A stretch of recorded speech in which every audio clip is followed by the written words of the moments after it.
Bonjour à tous et bonjour à toutes. Aujourd'hui, nouvelle vidéo concernant la troisième thématique de seconde en géographie qui s'intitule des mobilités généralisées. Alors, qu'est-ce que l'on appelle des mobilités? C'est tout simplement l'ensemble des déplacements humains, qu'ils soient quotidiens ou exceptionnels, pour des raisons politiques, économiques ou de loisirs. Avec la convergence des différents facteurs tels que le développement du transport, ces mobilités sont en pleine expansion, marquant profondément le monde à la fois au niveau international comme au niveau national.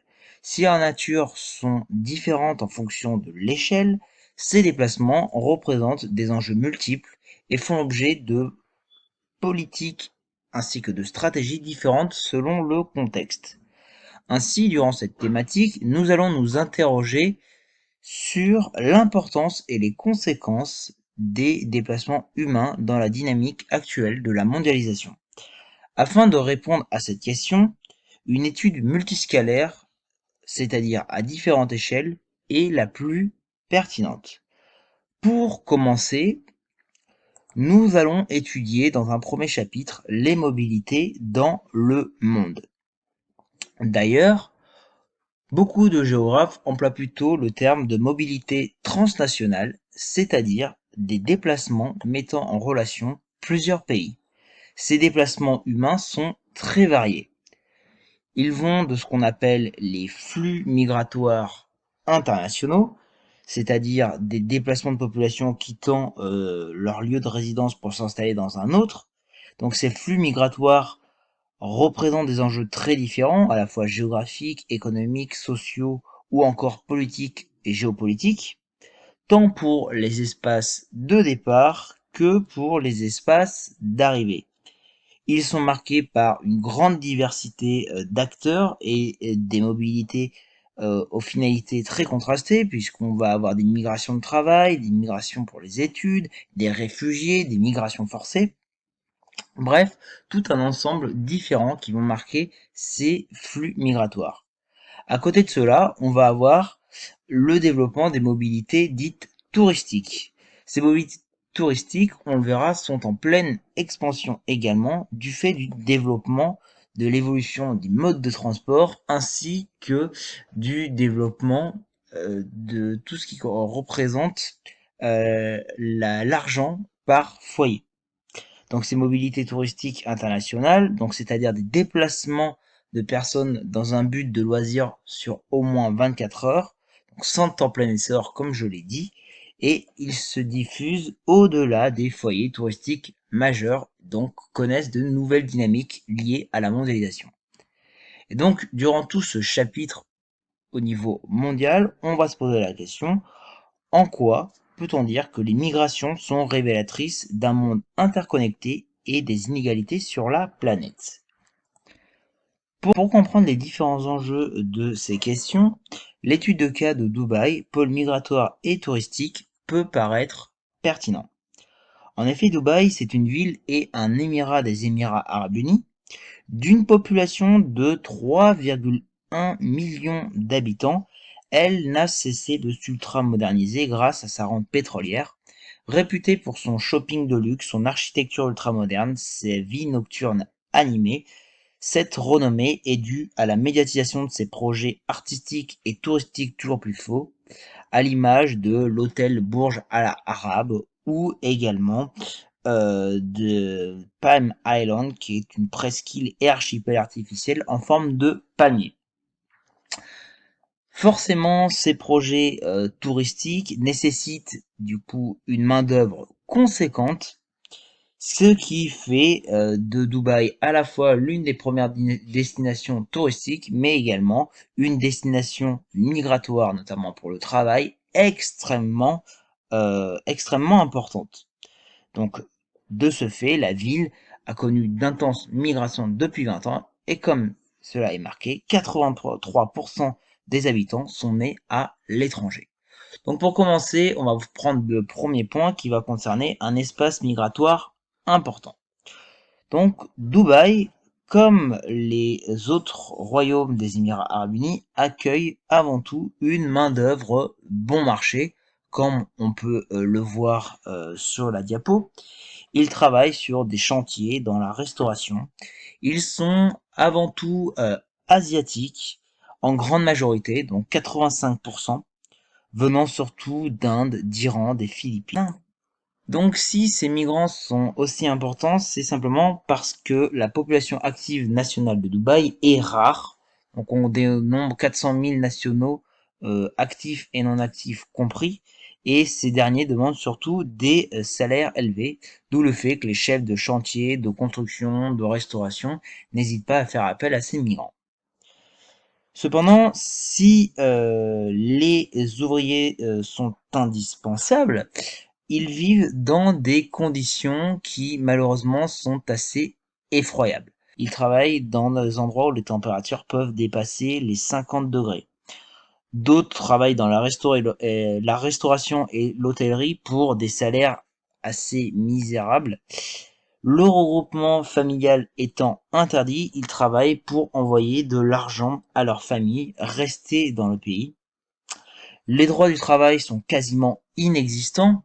L'un des exemples les plus connus est le système de la Khalafa qui oblige tout étranger résidant dans un pays du Golfe à avoir un garant local, le kafil. Ce système interdit tout accès à la propriété ainsi qu'à la naturalisation. Cela entretient un sentiment de précarité chez les travailleurs étrangers et favorise aussi les excès. Par exemple, on a pu voir dans de nombreux cas des migrants se faire confisquer leur passeport, ne pas être payés de manière régulière, voire parfois être privés de salaire. Et donc, effectivement, rendre très très précaire la situation des travailleurs. Également, ce qu'on peut mettre en avant, c'est que ces travailleurs travaillent dans des camps véritablement où les conditions sont exécrables, comme on peut le voir sur la vidéo. Là, en l'occurrence, c'est un camp de travailleurs chinois. Bref, véritablement, une main-d'œuvre peu qualifiée qui vit dans des conditions exécrables. À côté de ces ouvriers travaillant dans des conditions pénibles, les expatriés, excusez-moi, ont des conditions de vie beaucoup plus agréables. Ce sont surtout des occidentaux qualifiés venus travailler pour des tâches spécifiques avec des salaires beaucoup plus élevés que dans leur pays d'origine. Donc la plupart du temps, ce sont des Européens, des Nord-Américains. Et eux ne vivent pas dans des camps, mais vous doutez bien qu'ils vivent au cœur de Dubaï, dans les beaux quartiers, près du littoral aménagé. Donc au bilan, on a donc des travailleurs qui sont attirés par Dubaï, mais on peut voir qu'en fonction de la condition, les conditions de vie et de salaire vont être extrêmement différentes. À côté de ça, c'est une région qui va attirer de nombreux touristes.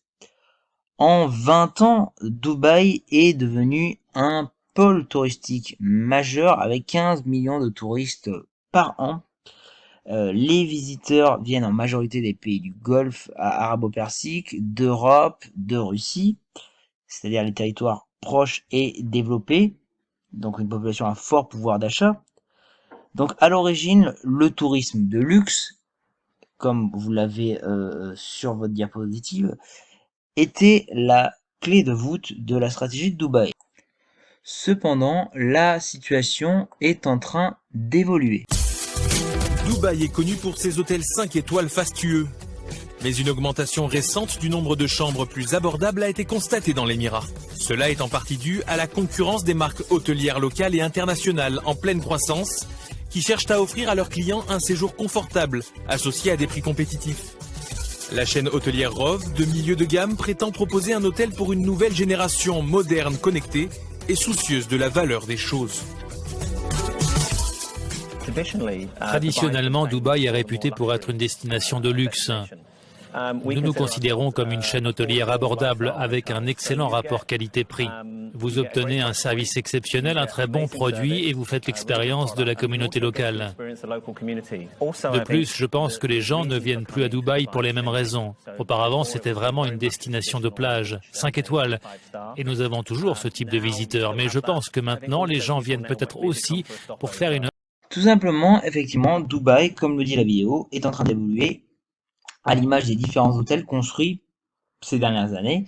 Donc, la ville cible désormais la clientèle européenne de rang moyen en se fondant sur ses atouts réels, la mer, le soleil, le désert, le shopping, la capacité hôtelière, tout en créant de toutes pièces le produit Dubaï dans un décor artificiel. Ce qu'il faut bien vous dire, c'est qu'il y a beaucoup d'Européens qui passent par Dubaï pour aller dans le reste de l'Asie. Enfin, comme cela est mis en avant, le tourisme d'affaires, c'est-à-dire des déplacements à but professionnel, qui va combiner à la fois les composantes de tourisme avec l'activité économique. Donc ce tourisme d'affaires est très développé dans la ville. Et donc cela fait de la ville la quatrième ville la plus visitée et elle espère attirer 20 millions de touristes d'ici 2020, même si vous doutez bien que le contexte actuel remet un peu en question ces chiffres. Les flux touristiques sont facilités par l'existence de deux grands aéroports reliant Dubaï au reste du monde, l'un étant relié à l'Europe, l'autre à l'Asie. De plus, de nombreux hôtels à l'architecture futuriste concentrent les touristes. Enfin, l'ultra-modernité est un véritable argument. Les grands sites touristiques tels que le Dubai Mall ou le Mall of the Emirates ou encore la Burj Khalifa, ainsi que les plages artificielles sont autant d'arguments. Certains bâtiments permettent ce développement, tels que le ski, l'aquarium. Enfin, Dubaï attire des événements majeurs tels que l'exposition universelle en 2020. Donc c'est donc un tourisme de masse qui est centré sur les activités de loisirs. Donc cette étude de cas met en avant le lien exigu pouvant exister entre les différentes formes de mobilité dans le monde. Il est donc intéressant de faire une synthèse plus globale sur les différents phénomènes. Pour commencer, on va évoquer les migrations dans le monde. Donc les migrations légales ou clandestines sont en forte augmentation dans le contexte de mondialisation. Donc c'est-à-dire le processus de mise en relation et d'interdépendance croissante entre les différents territoires et sociétés du monde. Le nombre de migrants internationaux est passé de 100 millions à 260 millions entre 1975 et 2017, soit plus de 3% de la population mondiale vivant dans un autre État que son pays d'origine. À cela s'ajoutent les clandestins, donc c'est-à-dire les immigrés illégaux, difficiles à dénombrer, et qui sont environ 60 millions.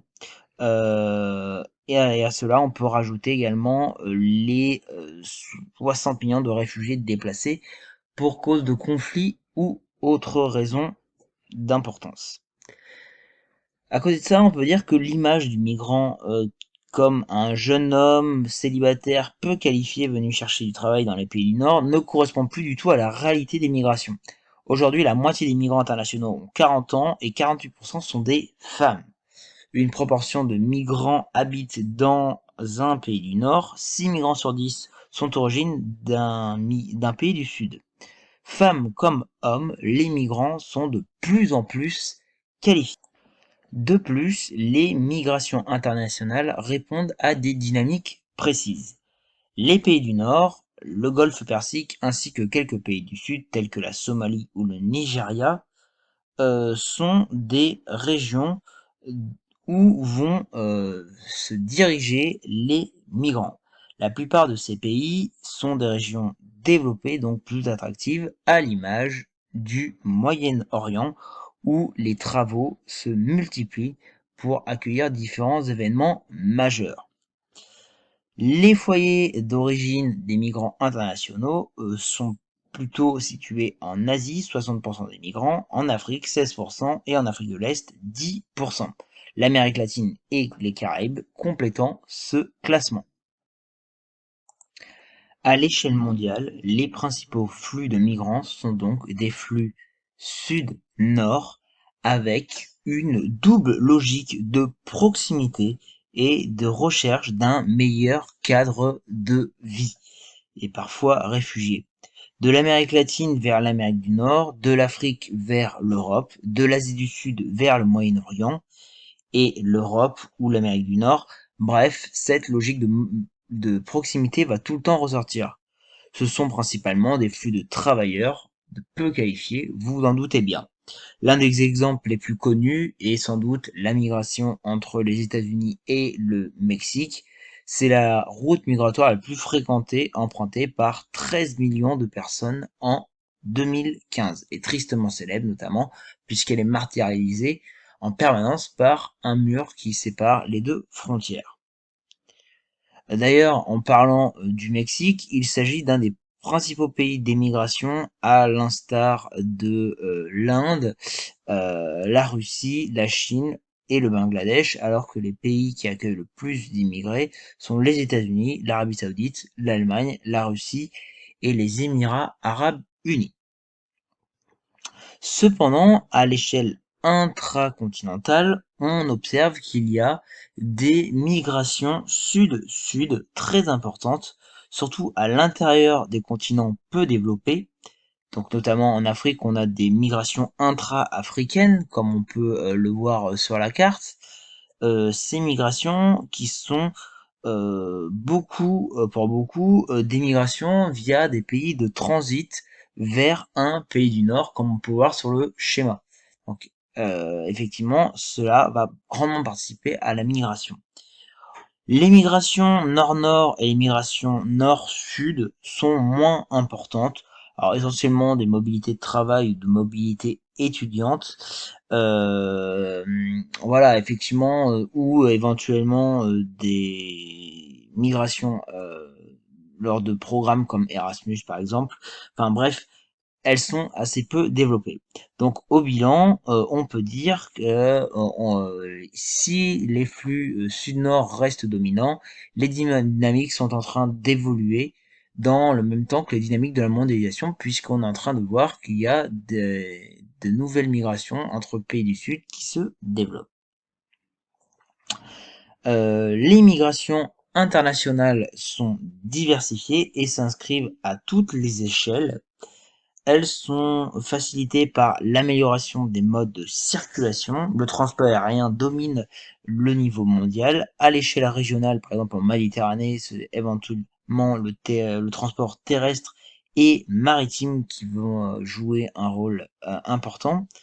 Enfin, la localisation des flux relève les inégalités dans le monde à l'image de la mondialisation.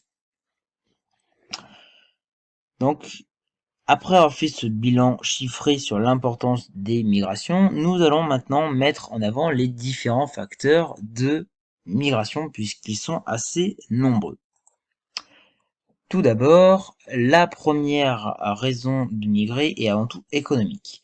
Les migrations de travail, c'est-à-dire la recherche de meilleures conditions de vie, sont surtout le fait des travailleurs peu qualifiés qui se dirigent vers un pays plus riche que le leur. La plupart du temps, ces migrations sont malheureusement clandestines. Lorsqu'elles sont autorisées par le pays d'accueil, elles donnent souvent naissance à des migrations familiales. Donc la famille d'un migrant, souvent le père, le rejoint les migrants. D'autres migrent pour des raisons professionnelles, tel un cadre d'une FTN qui peut être appelé à s'installer pour une durée plus ou moins longue dans un autre pays pour y piloter des activités de son entreprise. Ce sont avant tout des travailleurs qualifiés qui quittent leur pays d'origine pour s'enrichir. Cette migration, le plus souvent légale, a pour nom le brain drain, c'est-à-dire la fuite des cerveaux. On peut y associer également, de façon plus relative, la migration étudiante, qui est de plus en plus nombreuse.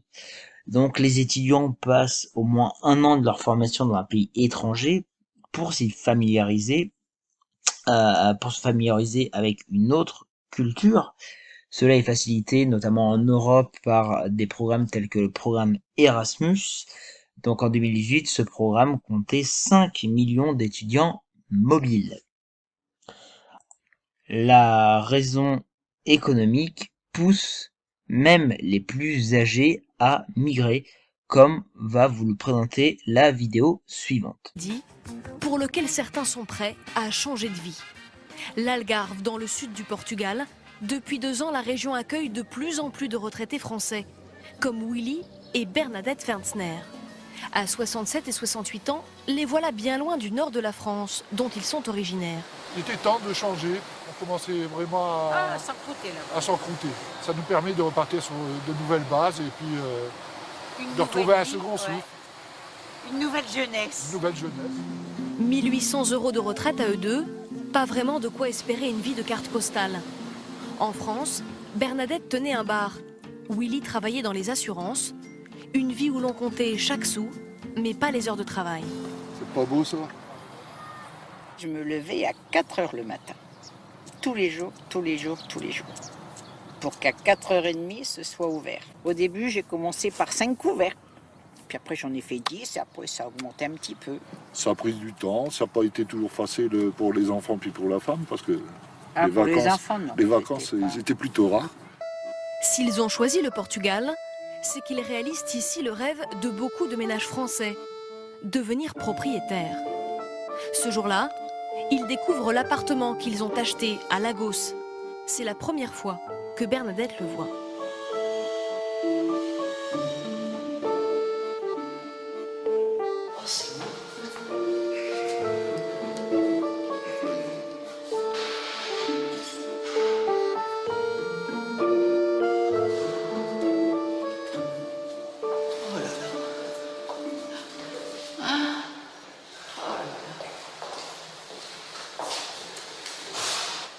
Quelle belle cuisine.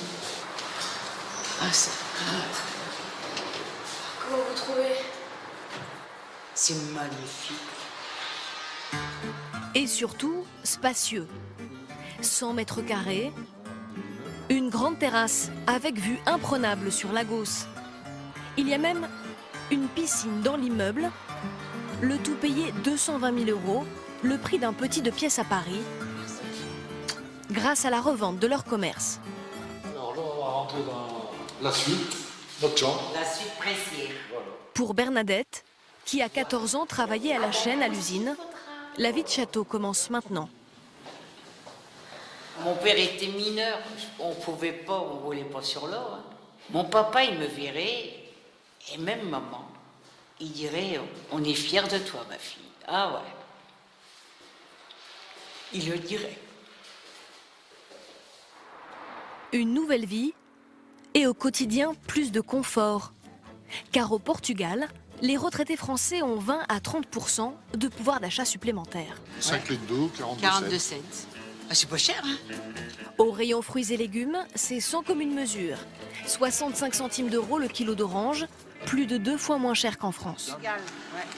Ça par rapport à la France? Ah, ben, Il n'y a pas photo. Il n'y a pas photo. Ici, on peut se le permettre. Willy qui mangeait aucun fruit avant, maintenant tous les jours, tous les jours, tous les jours. Ananas, melon, je lui fais des grosses salades de fruits. Comme Willy et Bernadette, on estime à 20 000 le nombre de retraités français qui, d'ici 2016, vont changer d'horizon. En effet, les migrations de retraités vers des pays plus ensoleillés, développés ou non, augmentent. L'Espagne ou le Portugal en Europe, le Maroc ou le Sénégal en Afrique répondent à ce désir de soleil à moindre coût. Autre raison de migrer, elle est beaucoup moins joyeuse. Celle-là, c'est tout ce qui va concerner les crises politiques qui peuvent être à l'origine de nombreuses migrations. Donc là, il va apparaître un terme assez particulier, c'est le terme de réfugié. c'est-à-dire des personnes reconnues comme en danger dans leur pays d'origine qui obtiennent le droit de s'installer dans un autre pays, donc ça on appelle le droit d'asile, ou également de déplacés qui vont fuir des guerres ou des pays où il y a une privation de liberté. Par exemple, le cas des Syriens est assez caractéristique. En effet, les Syriens subissent malheureusement une guerre civile liée au régime autoritaire de Bachar al-Assad. Et donc aujourd'hui, on compte à peu près 4 millions de Syriens qui ont fui les conditions terribles du pays vers d'autres pays dont la Turquie et le Liban sont les principaux pays d'accueil. Cela a des conséquences à la fois dans un domaine démographique, social et économique. Par exemple, la population du Liban a augmenté de 25% avec ces arrivées là. De plus, ces Syriens vivent pour beaucoup dans des camps, dans des conditions extrêmement précaires et compliquées, avec une difficulté réelle d'accès à l'emploi. Également, la situation des enfants pose énormément de problèmes, puisqu'il y a un réel problème d'accès à l'éducation. Par exemple, au Liban, on compte 90 000 enfants sur 390 000 qui pourraient accéder à l'école. Bref, une situation qui est extrêmement épineuse et qui pose encore des soucis à l'heure actuelle, comme on peut le voir notamment ce qui passe en Grèce, sur ce qui se passe en Grèce ou en Hongrie. Autre type de réfugié qui est à ne pas négliger, c'est tout ce qui va concerner les phénomènes liés au changement climatique, tels que la désertification, les catastrophes naturelles, qui vont provoquer un nouveau type de migration qu'on va appeler les réfugiés climatiques. Une nuit comme ça, j'ai senti des vagues qui frappaient et là j'ai eu seulement le temps d'évacuer ma petite famille et puis bon, je n'ai eu que les yeux pour constater le dégât.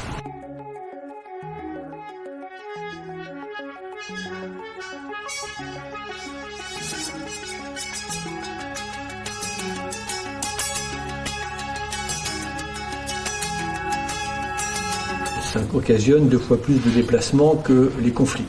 Et les choses ne vont pas s'arranger. Donc il y a maintenant une nécessité, non pas de s'effrayer de cette situation, mais justement de l'appréhender pour essayer d'en atténuer les effets.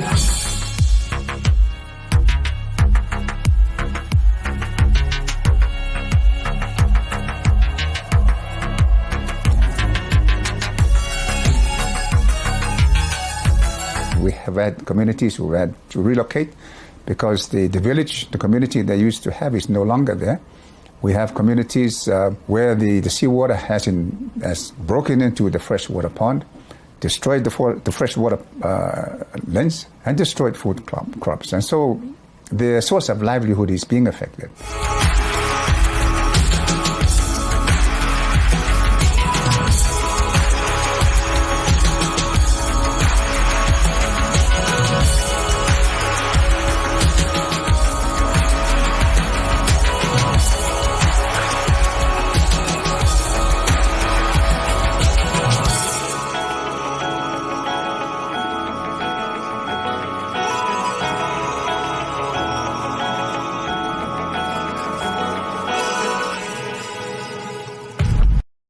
En effet, l'ONU estime que d'ici 2050, le changement climatique poussera environ 150 millions de personnes à migrer.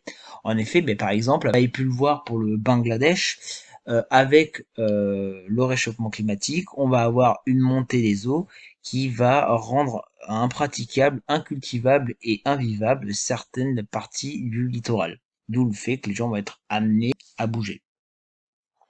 Bref, ces migrations sont toujours plus nombreuses et toujours plus diverses, et de ce fait, elles sont à l'origine de nombreuses conséquences sur le territoire d'accueil comme d'arrivée. Tout d'abord, au niveau du pays de départ, on constate des conséquences positives comme négatives. Donc, l'une des principales conséquences positives, c'est que les émigrés pratiquent souvent ce qu'on appelle la remise.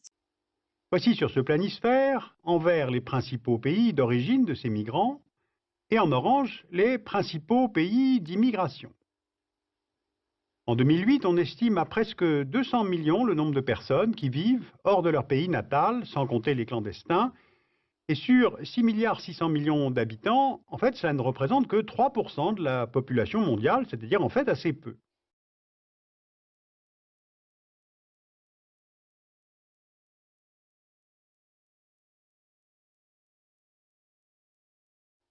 Sauf que le travail de ces migrants a des effets aussi bien sur les économies des pays d'arrivée que sur celles des pays d'origine, la plus grande partie des revenus générés par les migrants étant réexpédiés vers leur propre pays. L'Amérique latine est l'une des régions du monde qui bénéficie le plus de ces transferts financiers. Le montant des transferts reçus en Amérique latine et dans les Caraïbes double tous les 5 ans depuis 1980.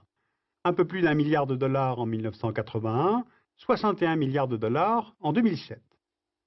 Ces transferts viennent principalement des États-Unis et représentent d'ailleurs une somme plus importante que l'aide américaine au développement vers cette zone. Et avec 25 milliards de dollars en 2007, le Mexique est le premier bénéficiaire de ces transferts financiers dans la région. C'est la deuxième source de devises étrangères du pays après le pétrole.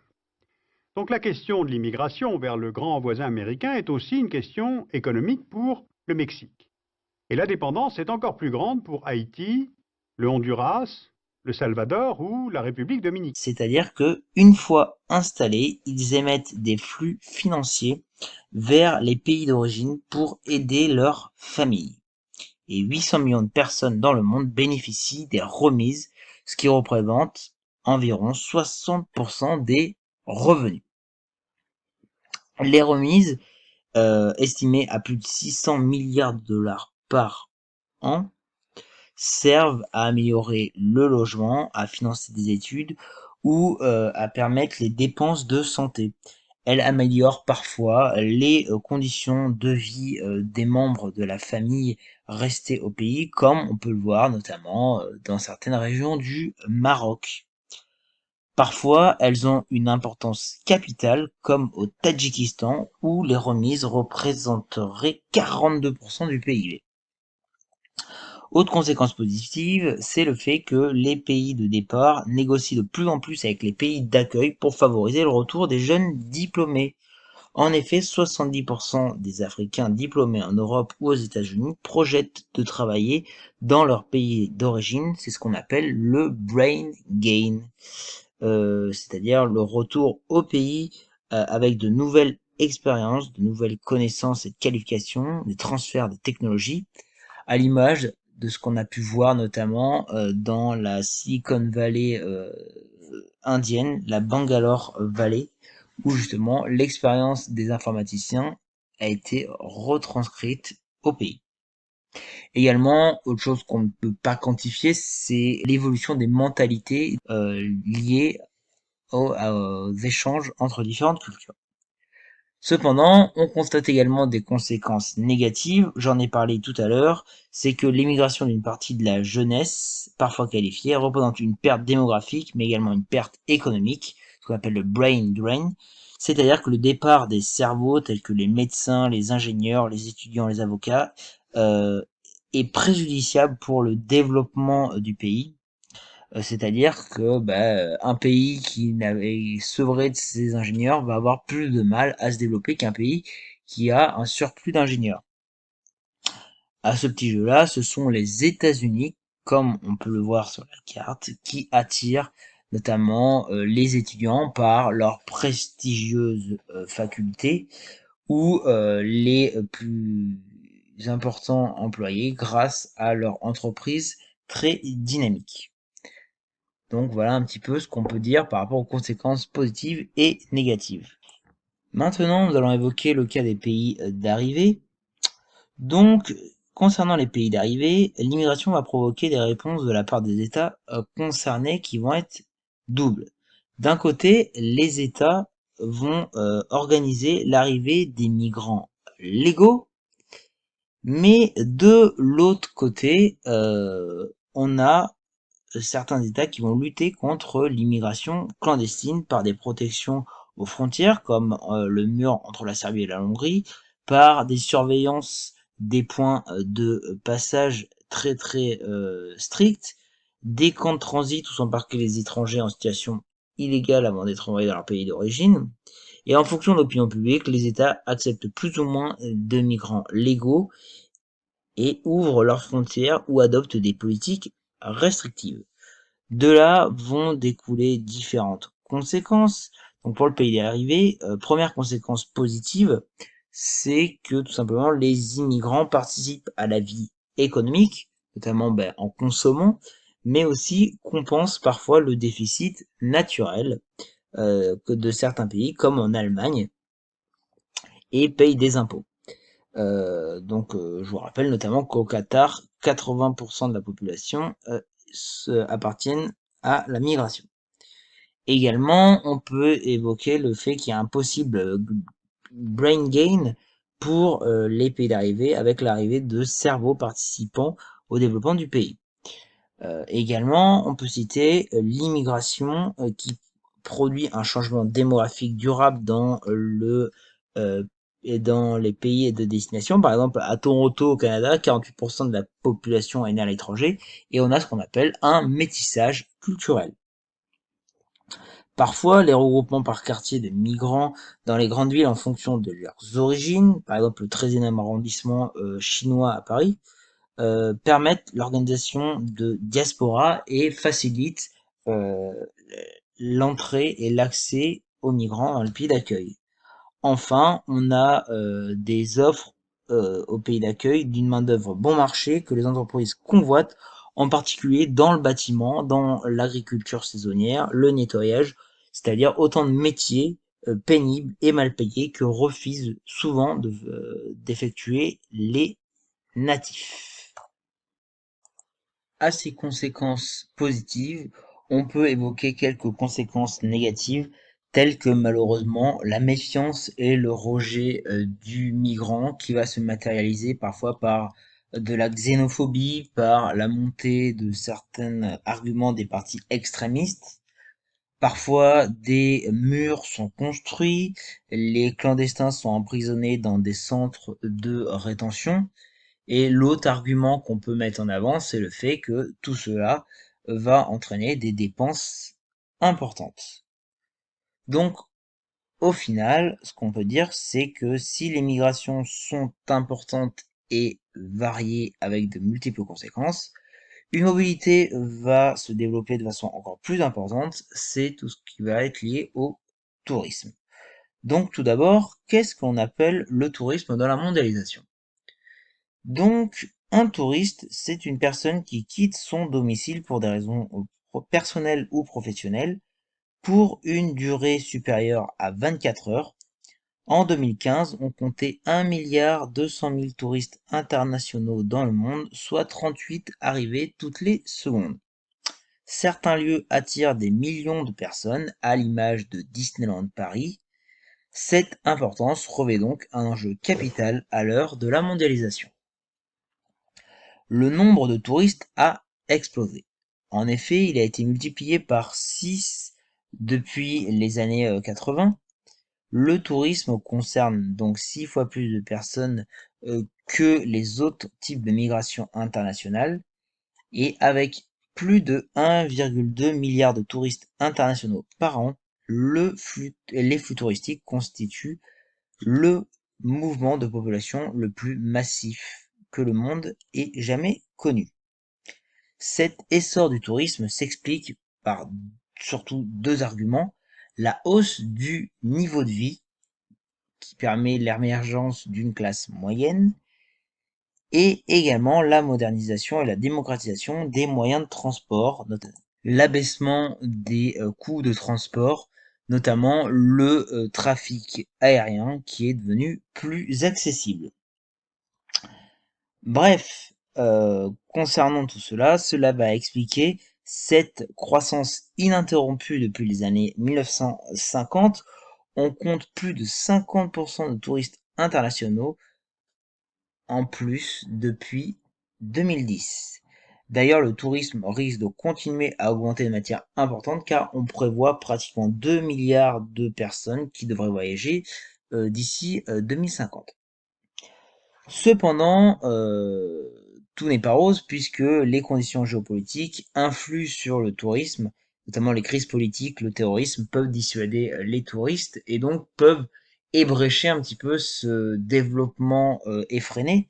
Par exemple, en Égypte, qui est un pays connu pour ses pyramides et son patrimoine antique, et qui attire beaucoup de touristes, ben, malheureusement, le tourisme depuis 2010 ne cesse de connaître des situations aléatoires puisque la révolution arabe et la multiplication des actes terroristes ont un peu refroidi les touristes internationaux.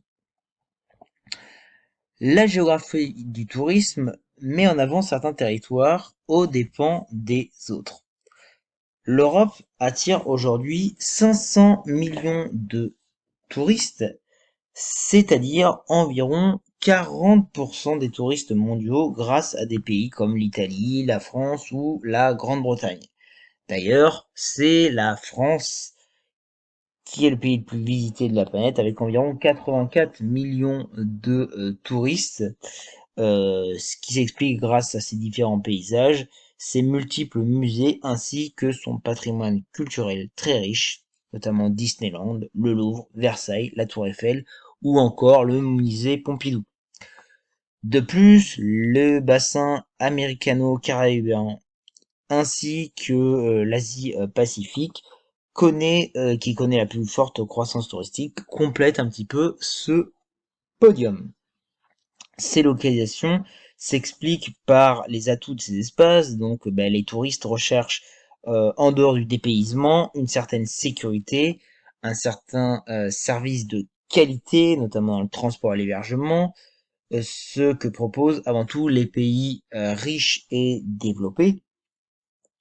Et malheureusement, les pays les moins avancés accueillent peu de touristes par rapport au fait qu'ils ne sont pas capables de fournir ces infrastructures.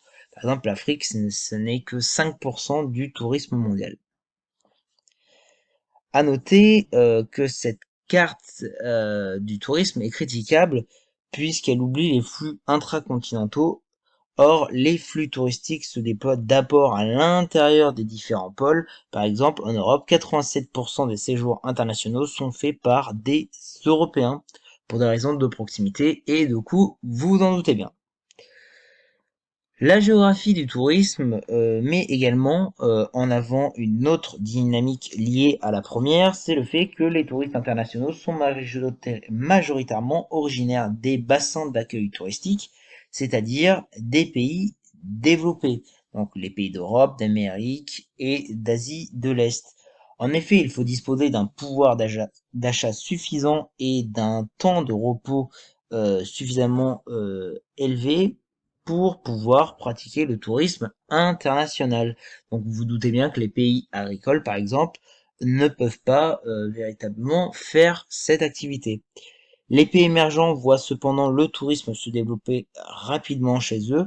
Ils reçoivent de plus en plus de touristes et en émettent également de plus en plus.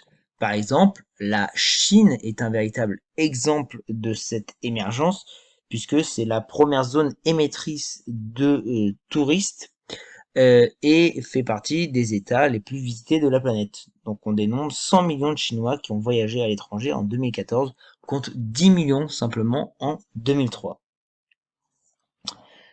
Si le tourisme, du coup, prend de l'importance, un autre facteur n'est pas à négliger, c'est la diversification des activités de tourisme.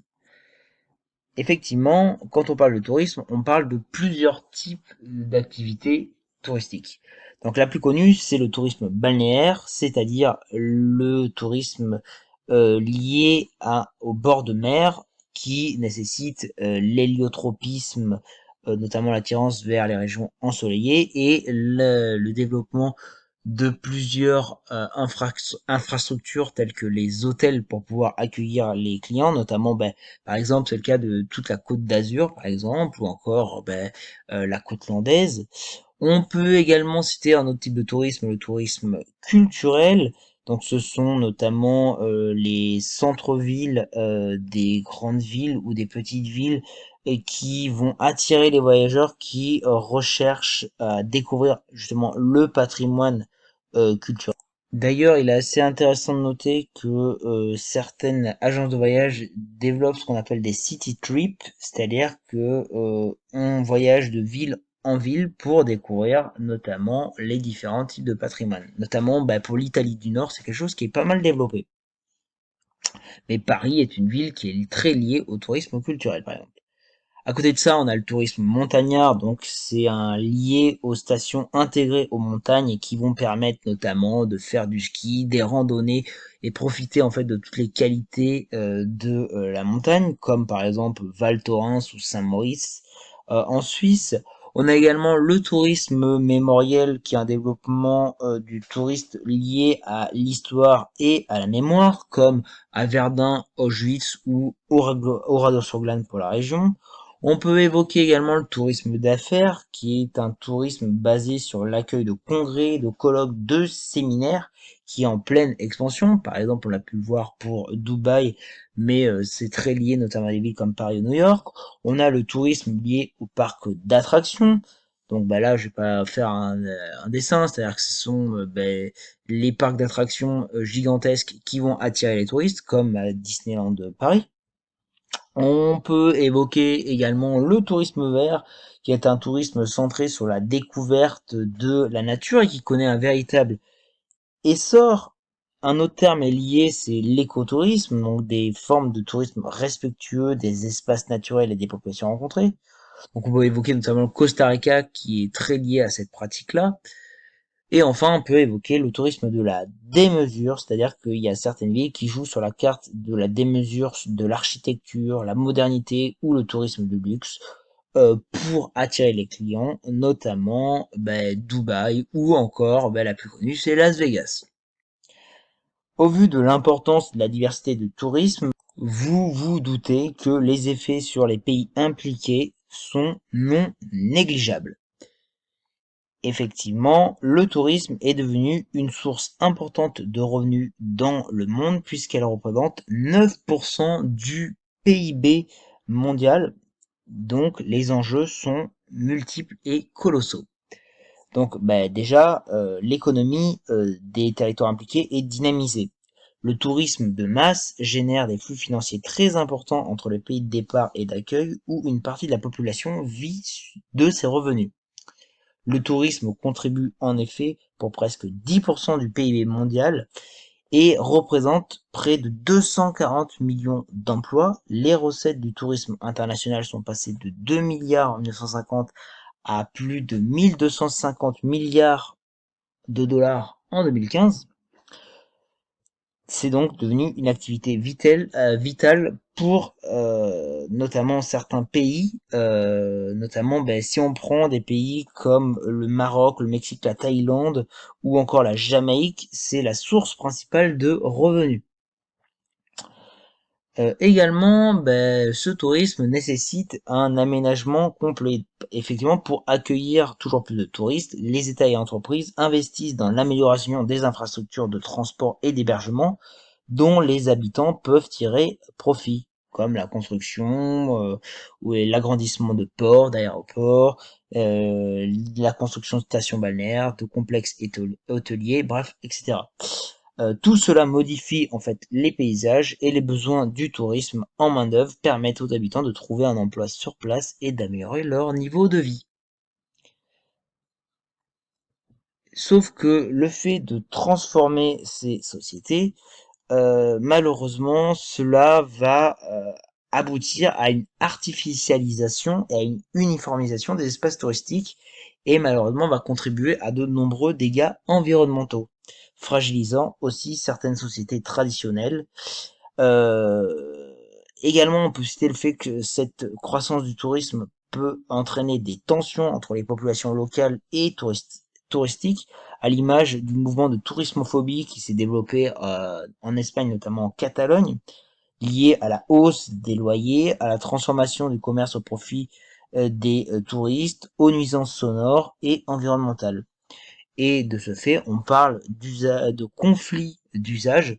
Par exemple, il y en a un qui est assez célèbre, qui notamment se passe à Las Vegas, sur l'utilisation de l'eau rare, qui est surtout utilisée pour les touristes, aux dépens des agriculteurs alentours.